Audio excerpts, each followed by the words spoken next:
Vous utilisez WSJT-X ou Z et vous avez ce message. Vous cliquez logiquement sur OK. Vous avez juste le temps de voir cet affichage et hop, le logiciel se ferme.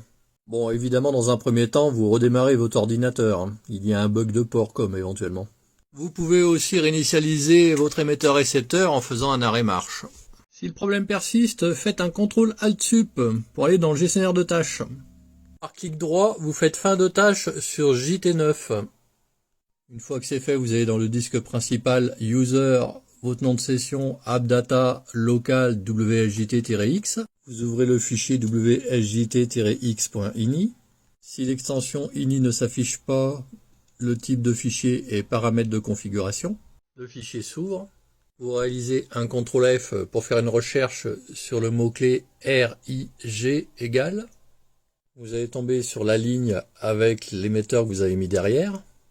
Vous changez l'émetteur télécommandé par None. Ensuite, vous enregistrez le fichier.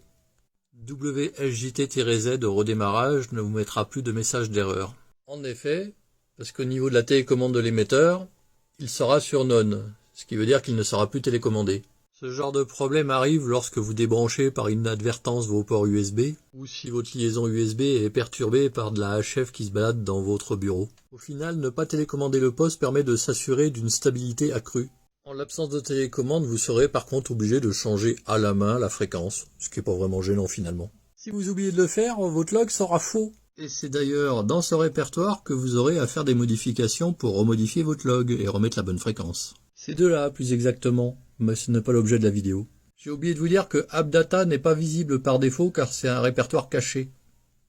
Dans votre explorateur de fichiers, il faut aller dans Affichage et cocher sur Éléments masqués. Une fois que vous êtes dans le répertoire, vous pouvez décocher Éléments masqués de nouveau.